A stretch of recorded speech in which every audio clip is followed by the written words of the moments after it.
Hello, this is Tanya from Falcon Books Publishing here.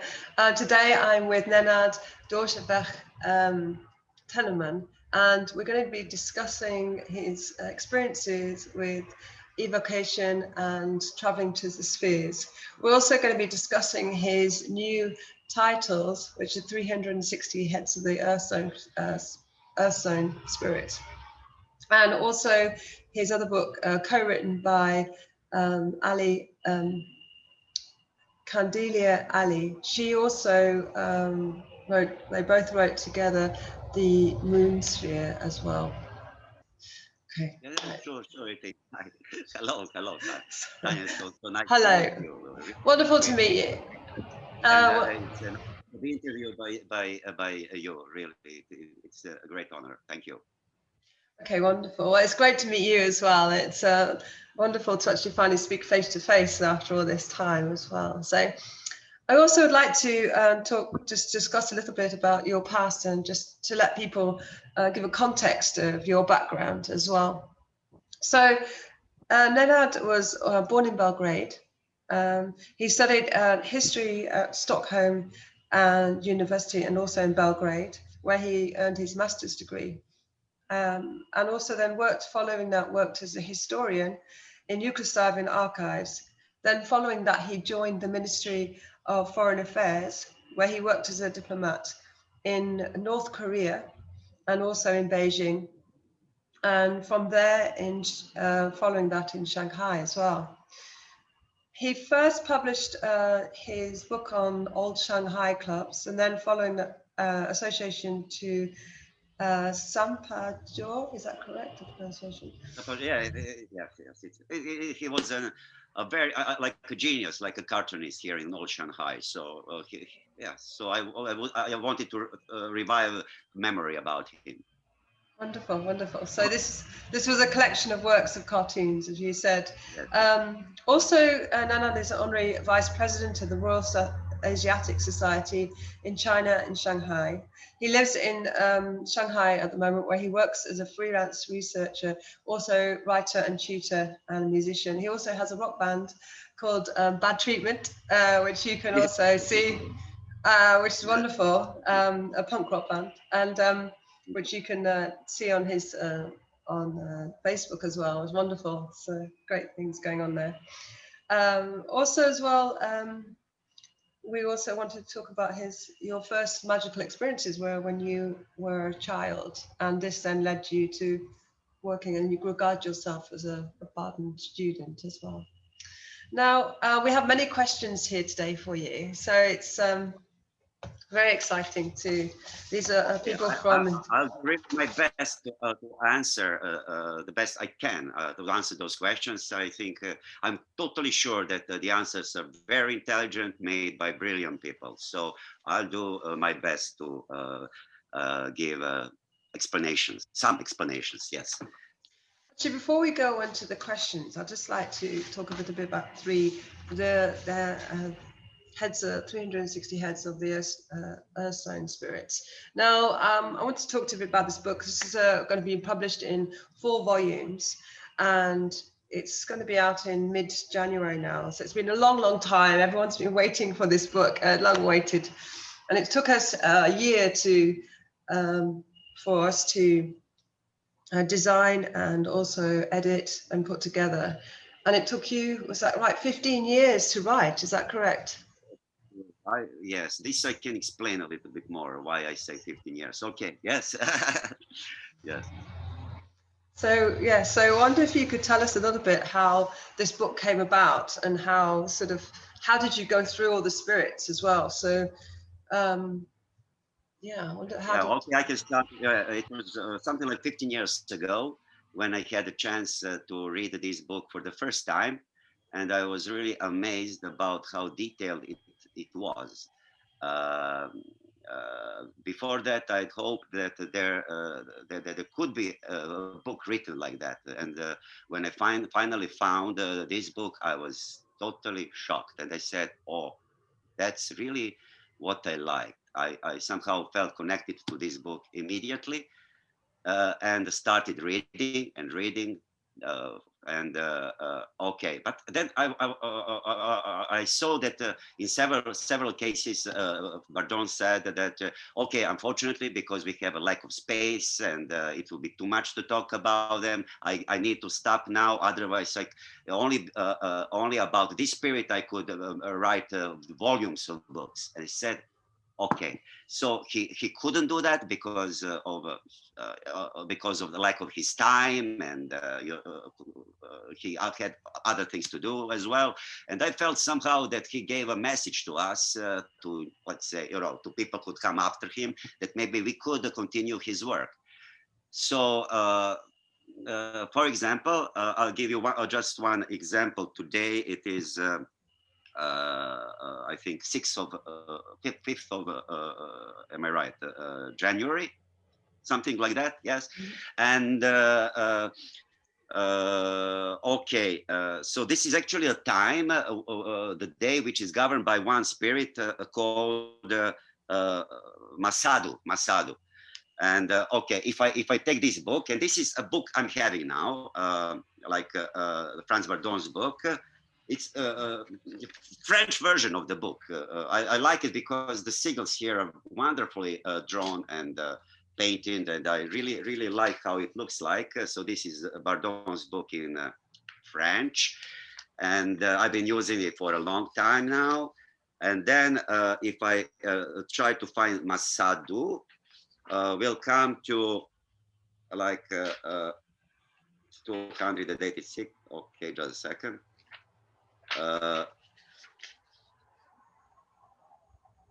Okay. Or let's say it doesn't matter. Let's say Giria.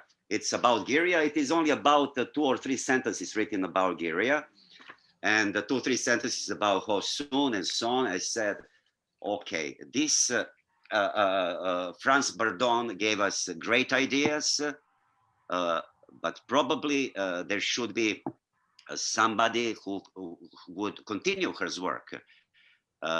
So I felt this call to try to do it. And, I was not the only one, of course. There are other people too, like Mistele and some other researchers. And I appreciate a lot their work. They gave me also inspirations. So I started writing immediately, but I could not start writing before I started evoking them. And the first one I evoked was a spirit called Hadzu. And it's the funny thing about Hadzu, because my first or second or third time were totally unsuccessful. I could not get, so to say, any signal from Hadzu. And the funny thing is that I still cannot do it today. So the first spirit whom I tried to connect was Hadzu, and I have never been lucky to interact with him. So in my new book, where I was writing about spirits, I tell totally openly that I think that I know how we could connect him, but I was just not lucky. Maybe someone else would be luckier than me. Okay, this is one thing about Hadzu. And after that, after several failures, I somehow restarted doing some other previous things I'd liked very much about magic, like Enochian magic, Tree of Life, Path, and Journeys Around Tree of Lives, and so on. However, this book was always there, and I started to evoke some other spirits, and there I was much luckier, so to say. And I said, okay, those spirits are really real, totally real. And this is when I started writing about, but it was like just trying to find out who of those spirits are really somehow am attracted to, and I like them, and that's why I try to contact them. And that was my first 3 or 4 or 5 years of working with those spirits. But then suddenly it was in 2012 when I said, why shouldn't I try to evoke them all? But how to do it? Then I said, okay, now from this moment, I dedicate every day of this year, 2012 to 2013, to try to evoke them all, every day one. Yes, and I made it in the form of a diction of a diary, and this diary still can be read in one magical form, which is called Studio Arcanis. So, and this was like without this part, without this diction, diary, I would not be able to write this book, because really I did my best to evoke them all. Sometimes it was, very often it was not possible. I had some obstacles. It was a very interesting year, really. Probably due to their help or their influences, I was living and working in 3 or 4 different countries during that time. In Turkey, China, of course, then also in the Philippines. Travel all around the world, trying many kind of businesses and so on, meeting great people. So because I was moving from one place to another, I was not really able to settle down and to really do my best to properly arrange everything so that those spirits would be evoked by me. So this is actually how I've been writing this book for 15 years. I can tell you that I wrote maybe 2 or 3 drafts of this book already, and every time I write this book, it is somehow I needed to go through the evocations of each one of them again. So when you write something, then of course you attract their energies. So this is actually how the process of creation of this book was something like I was trying to explain now. Wonderful. Gosh, that's a lot of work, isn't Yeah. it? Gosh. Okay, I'd like to also go through some questions now. I have one here that is discussing the Bardem system and talking about the differences between what people see the purpose of PME. So let me just read this from the question here. So the person is talking about, they're saying, in my experience, in different advanced practitioners of Bardem system seem to be saying different things about the purpose of PME and the spirits in PME.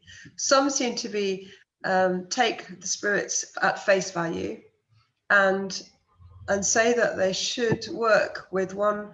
They have mastered Bardens in step 8, IAH step 8. Others say that Baden do not really mean that for them to be contacted, and that they are just ciphers and blinds, and even negative entities like the earth zone spirits can be taken from the book of Abraham. According to that, Abimael Steinger wrote about that some may say the main purpose of PME is to master the planetary spheres and their energies.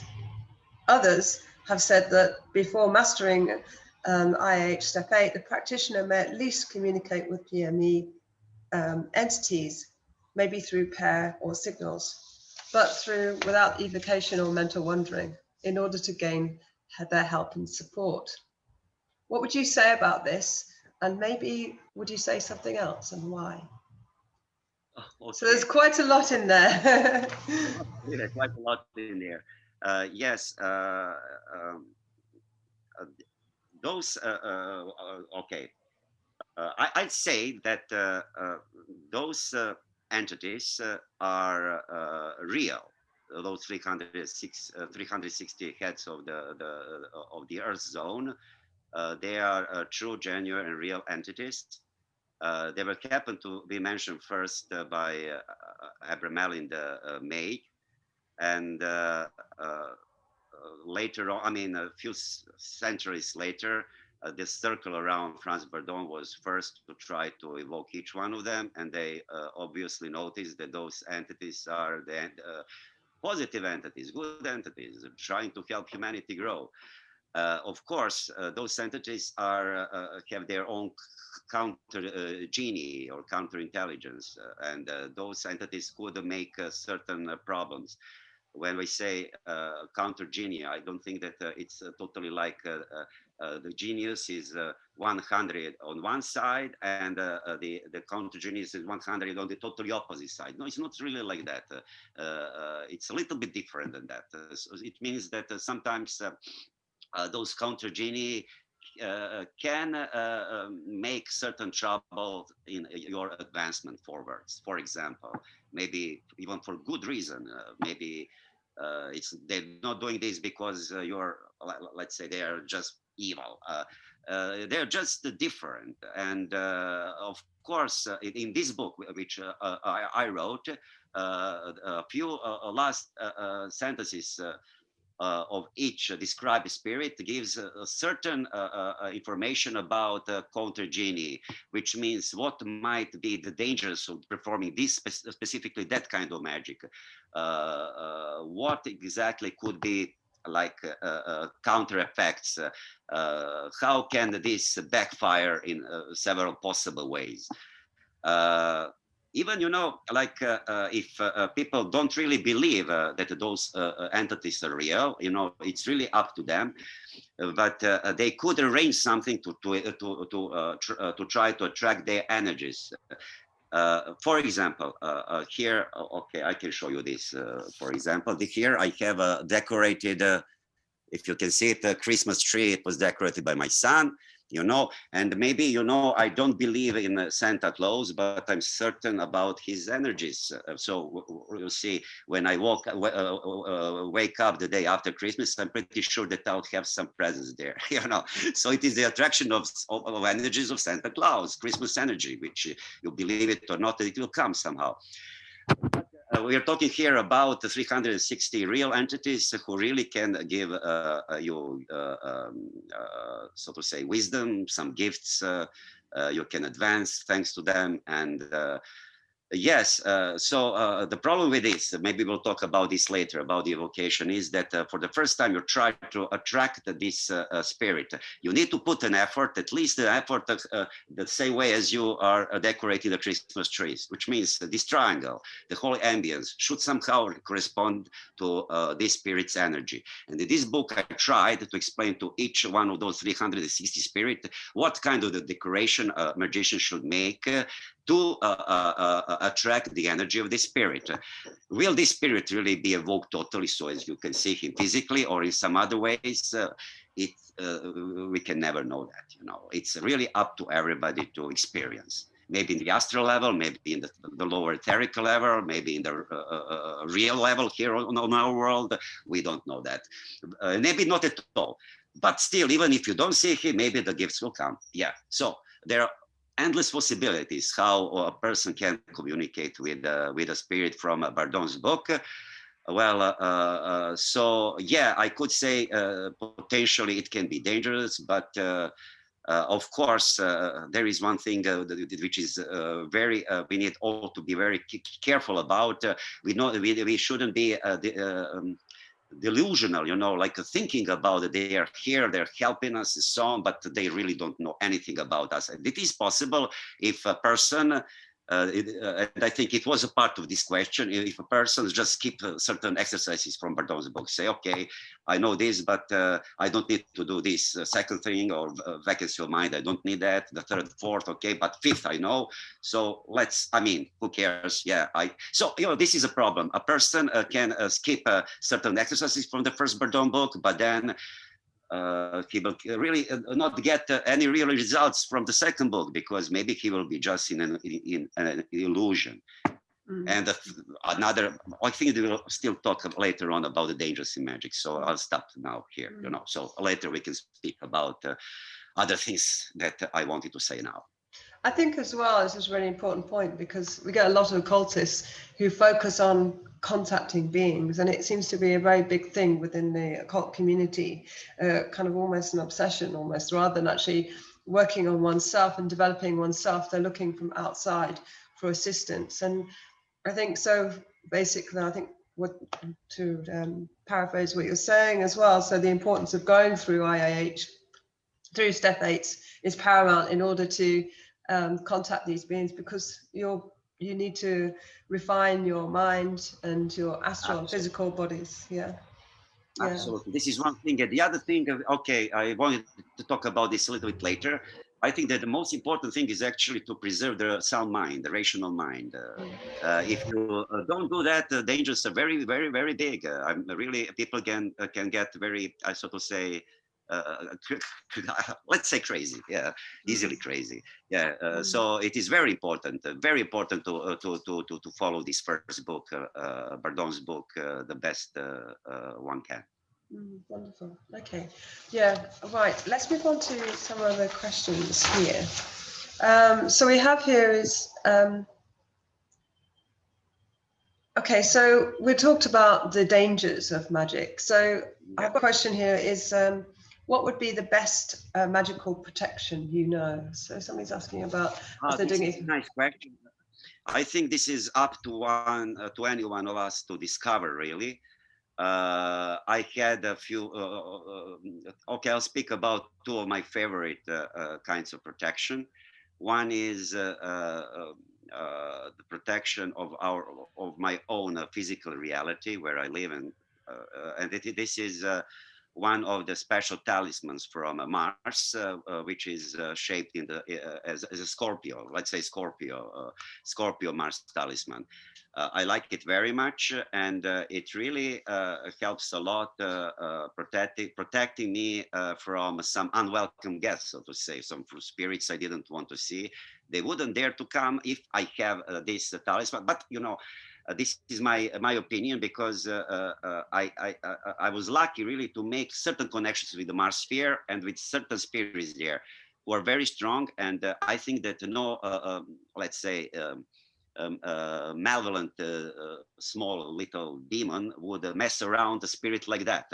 And when I have this talisman, I somehow sure that that my space is protected. Yes.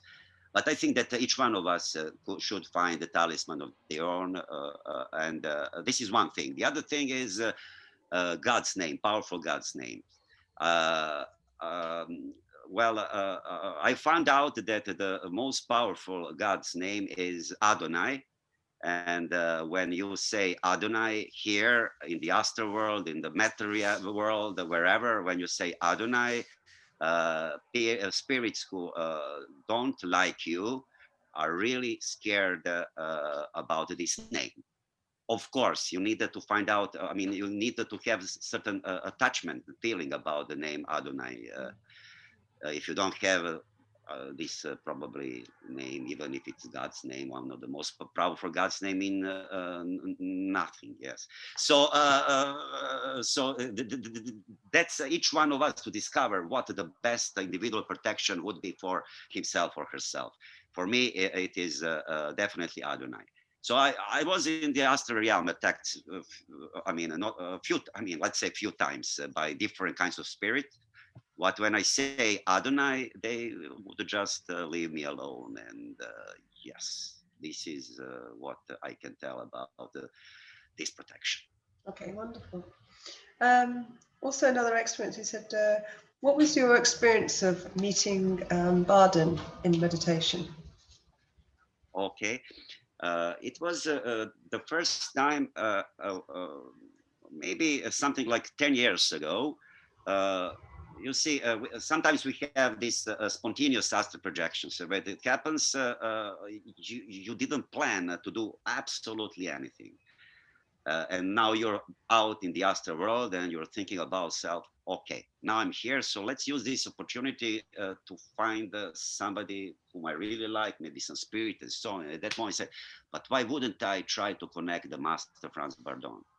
So after a while, I really and after a certain journey which was performed by my mental wandering around this zone. I met Franz Bardon for the first time, and he was in the kitchen drinking coffee. And I said, okay, I know that you like coffee. You're still drinking coffee. I was very happy to see him drinking coffee. This next time, it was him who came here into this apartment where I'm living.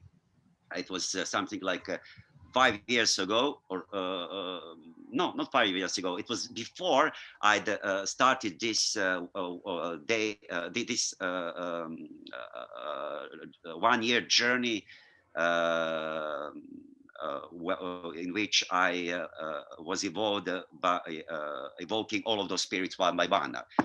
It was just before that, really, I mean, he came here in this room and he gave me some papers, a bunch of papers, and he said, okay, those papers are now for you. I was very honored to receive such a gift from him. The third time was very interesting because it was not a long time ago. Again, I saw Master Bardon. He was in his office. and he had well, many books around himself. He was studying a lot. But however, I need to tell you this. This is very interesting because he used to have many animals here, but I'm afraid that he still has animals there, over there. He had a golden pistol on his table, and I asked him, "Why do you have that?" And he said something like that. Yeah, of course I have. You know, I need to protect myself and my friends. Yeah, this is what he said. And then he showed me his library. He said, pick up any of those books. And I picked up one book of his library, and it was actually written by Plato. And the name was The Deadliest Death of All, something like that. I said, wow, what's that now? Plato wrote this book probably in the astral world. I don't know, The Deadliest Death. I mean, very interesting. I don't know what this Deadliest Death is about. Unfortunately, I could not read it through. But yeah, that was my last meeting of Franz Bordon, and this is what I'm happy to share with you. That's wonderful. That's very exciting. And it's lovely to fact that he's connected with the work that you're doing as well. And it's really lovely to have his support.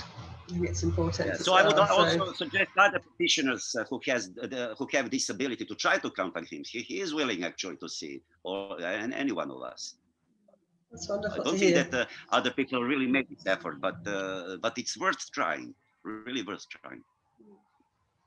Let's move on to talking about sort of advice with working with practical magic and evocation. Okay, so let me have a look here. So,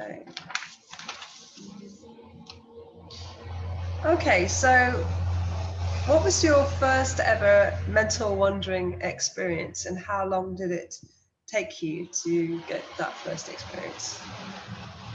Okay, so about mental wandering, there is I think that we need to clarify something. Even this physical reality, we have a mental level of existence, of course, when we think and so on.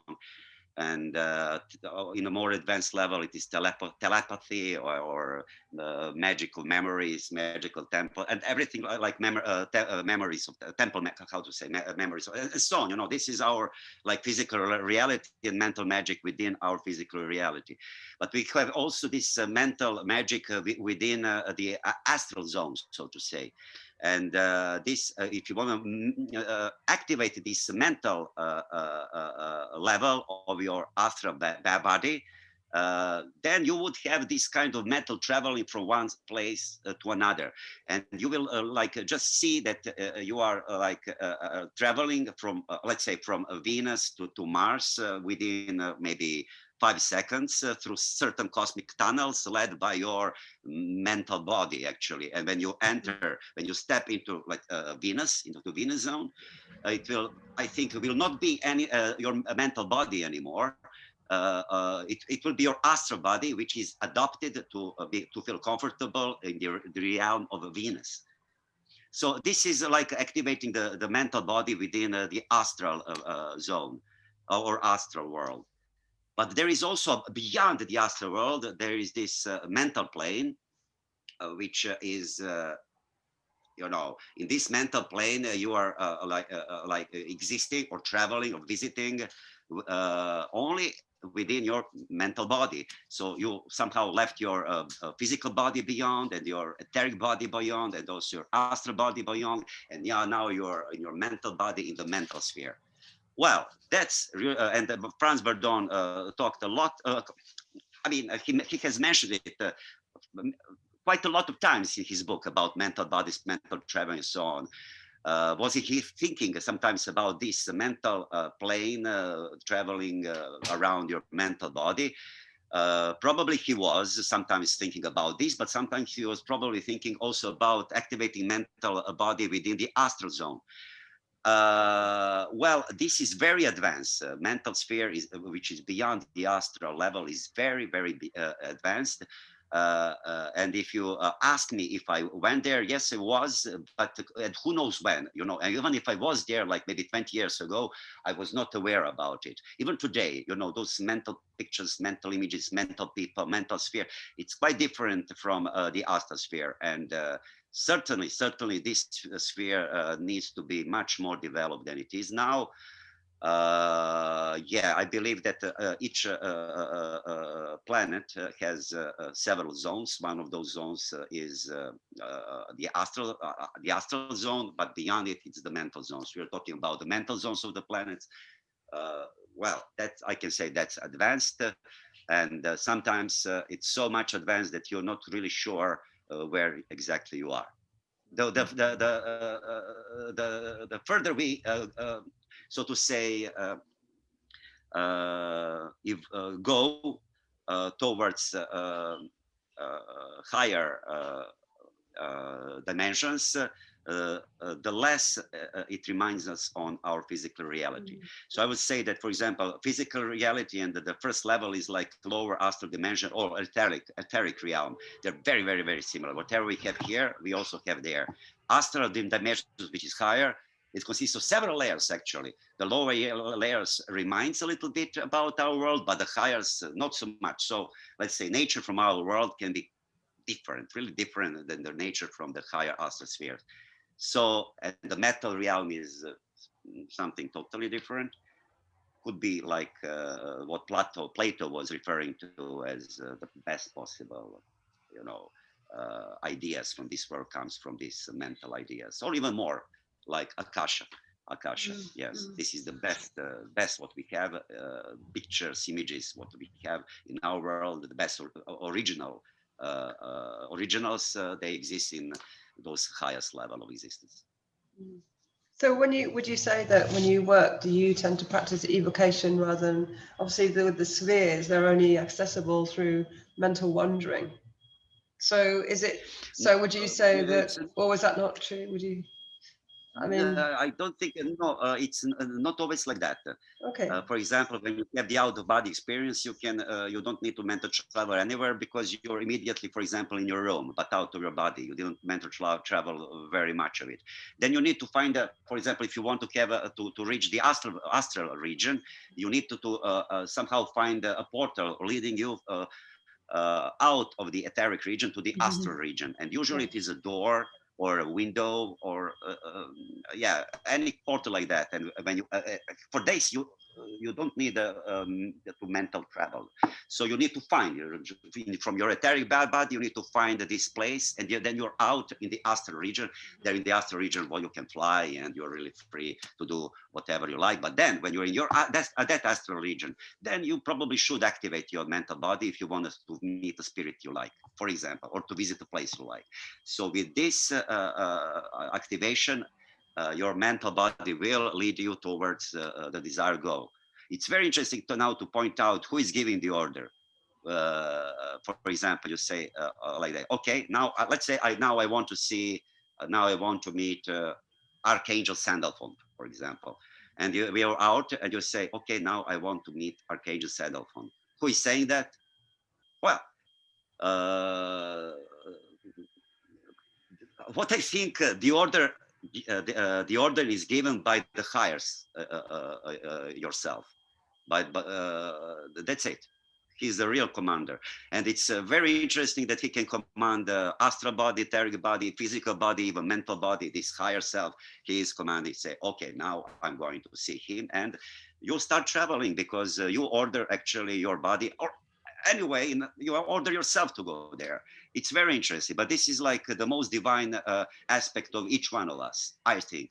And it's very clear when you're in the astral world, for example, that you can do whatever you want by just ordering yourself to go there. That's interesting, and yeah. So would you say this is guarded by your guardian angels? We would say your higher guardian angel, as Varden talks about. So it's guiding you. Probably holy guardian angel. Holy guardian angel. Yeah. Holy guardian angel. Yeah. Holy guardian angel. We have other guardian angels, a lot of them. Yeah. But this is holy guardian angel. Yeah. Yes. Yeah. Okay. I think. Yeah. Okay, wonderful. So I think we're probably going to touch on this subject again. Let me just go through another question that somebody's been asking. Okay, so it kind of links in with what we've just been talking about. So would you say something about how each sphere affects your energies internally? Franz Barden often mentions in Book 2, Evocation, that of the need to deal with the powerful oscillations of each sphere in the first with the at first and the being within it. He says that he says you must overcome these oscillations. Do individual beings of the girdling zone have a similar effect? So when you're kind of working with these mirrors, do they have a very, very strong effect on you, and Okay, how does I that understand. affect you? I'll try to let's talk about those different planetary spheres first. Mm. I'd say that we all should be modest to start with. I don't think that it's possible while we are still alive, to conquer one zone, and after that zone we will be the masters of the other zone, and then we're the masters of the third. I don't really think so. I think that we should be modest, to know who we are, and to do our best to make good friendships with some great spirits from the other zones. What I would like to say is not that we need to like overcome now or conquer or rule. I'd say that we should try to do the best to pick up of all of those influences. For example, okay, I'd like to say that I have this red blouse, yeah, not because without any reason. It's because it's Tuesday, and it's like Tuesday, the day of Mars. So probably I'm hoping, to attract this positive energy through this red colored blouse. This is just one simple thing, there are so many other things that you can attract those positive energies, if you follow those planetary magic, so many. So that's it. This is my point. Okay. However, it's totally I speak about this as something positive, but there are some negative aspects of all those planets too, and those negative aspects we should really try to do our best to overcome. In that way, yeah, of course, we should with the help of our planetary friends as well. All of us, I mean, Bardon was very clear about that, and other magicians and very advanced people before him had been very clear about that. That our goal should be to go beyond Saturn, and that's it. Definitely, it is to go beyond Saturn. But it's not that we can go beyond Saturn now, and it's not so easy. I mean, it's I think it's still a long way on our journey for us to come to the point to be beyond Saturn. But before that happens, I think we should research, explore, have fun, and enjoy our life. Yes. So have And you? now let's talk about 360. 360, yes, but it's a little bit different in a way that they open up there are 360 portals, 360 doors leading to wisdoms, to 360 different kinds of schools and wisdoms. So when you evoke one of them, it means that you have the key to open up the door and enter into this temple. Will you enter or not? It's totally up to you. And if you enter in, then you can for sure experience certain new things in your life. Let me give you one example. You mentioned about that I have this bad treatment. I think that one of the main reasons why I have it is because I started a cooperation with one spirit, and the spirit name is Rikita, and it was 8 years ago.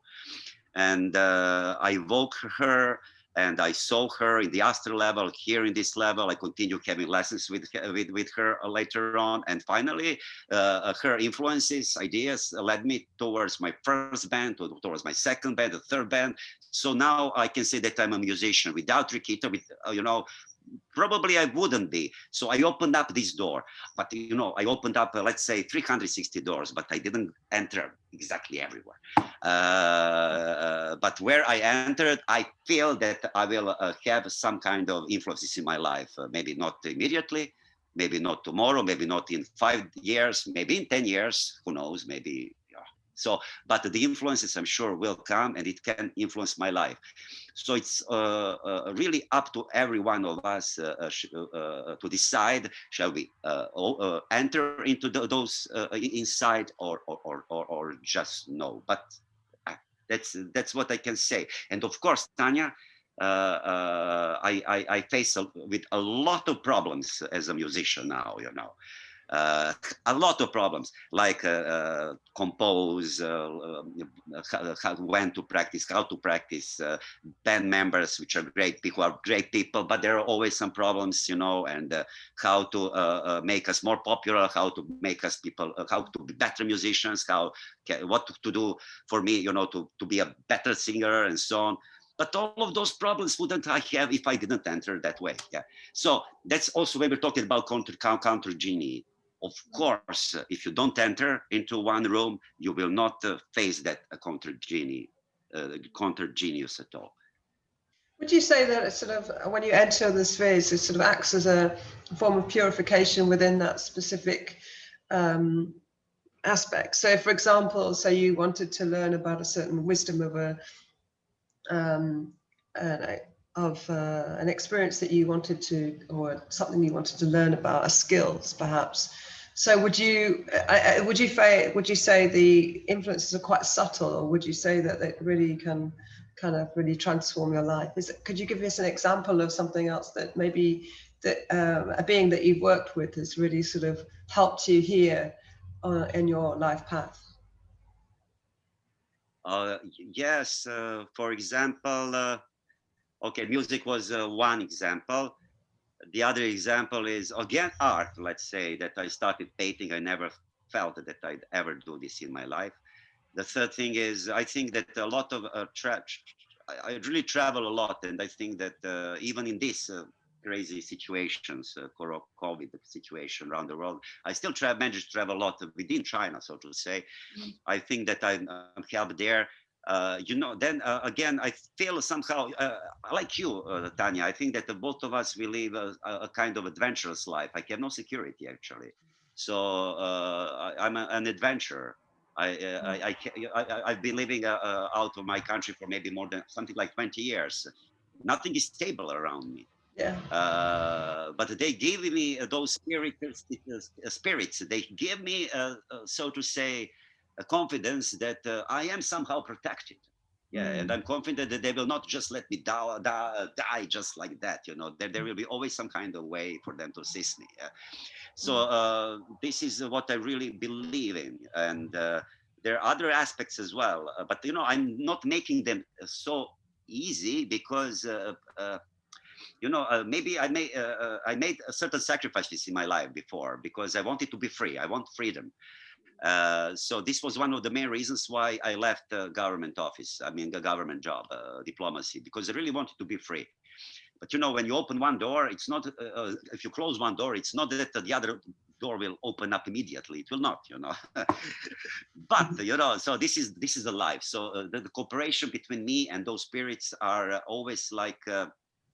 On a daily basis. I don't cooperate with all of them, of course, but I can somehow notice when, for example, one of them is near and when the other one, and when he's not. Yeah. Okay, I'll give you another example. 2 years ago, I was a manager in one country here, manager of a factory here in China, and it was about fabrics. And really, it's very strange because I had never been involved in such business in my life. To be a manager in a factory producing fabrics it had nothing to do with nothing. Then again, you know, I think I looked at this book and said, okay, this spirit Akirgi, he is, so to say, the master of textiles, fabrics, similar things. Yeah, that must be his influence. I mean, yeah, those are just some examples. Yeah. So you found that he helped you, guiding you within this job and supported you in this. Yeah, I think so. But then, you know, after a while, I stopped working there. But that's it, you know. But there are 358 other opportunities and possibilities in this life, so I don't regret so much. And I think that whatever with this system, whatever you're doing, you don't stop permanently. It will come back again in one form or another. So I'm sure that even in my future, I will be somehow connected with fabrics and textiles. You know. Yeah, wonderful. Yeah, it's funny how things kind of full circle, don't they? They always come round. Okay, I'd like to ask you another question.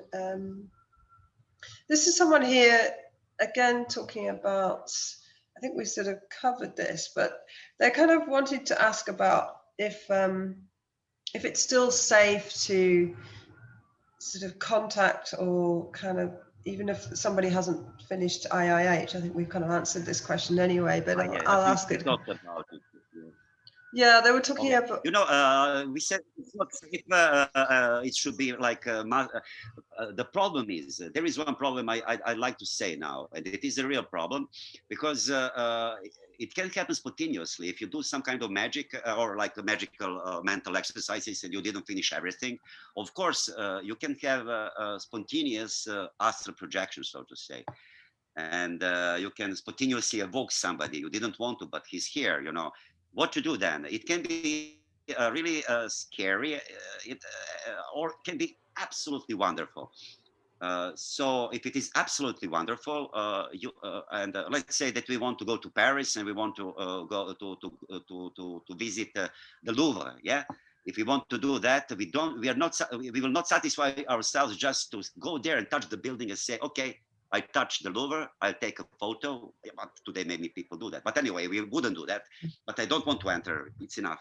It's the same, with those people who are not experienced enough. If they really experience something, of course they will be tempted to try everything, even if they are not ready. So of course, I mean, this is human, and this can happen, and this is happening, this will be happening.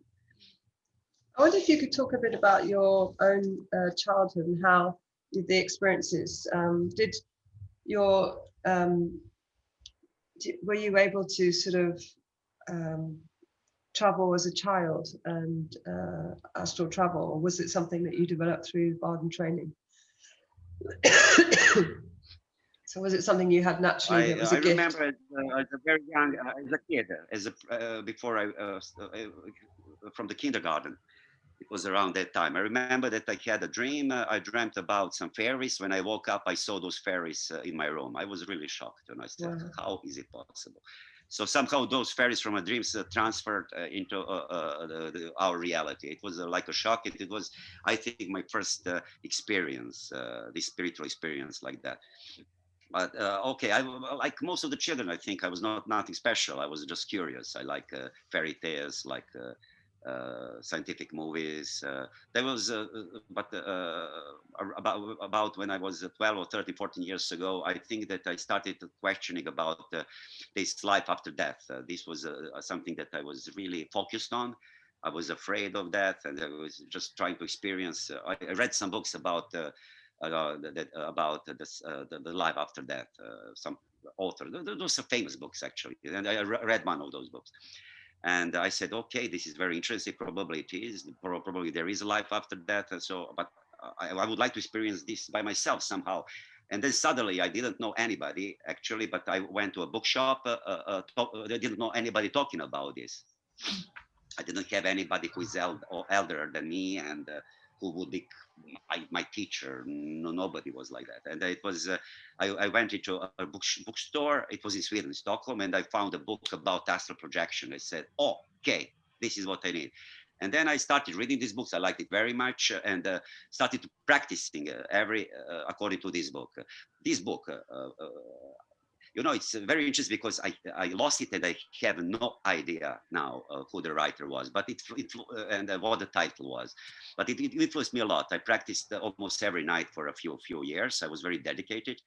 Of course, this book is nothing like Bardon's book, but maybe it took a lot from Bardon. But anyway, it was an interesting book, and I think it is okay. It was difficult. It was tough.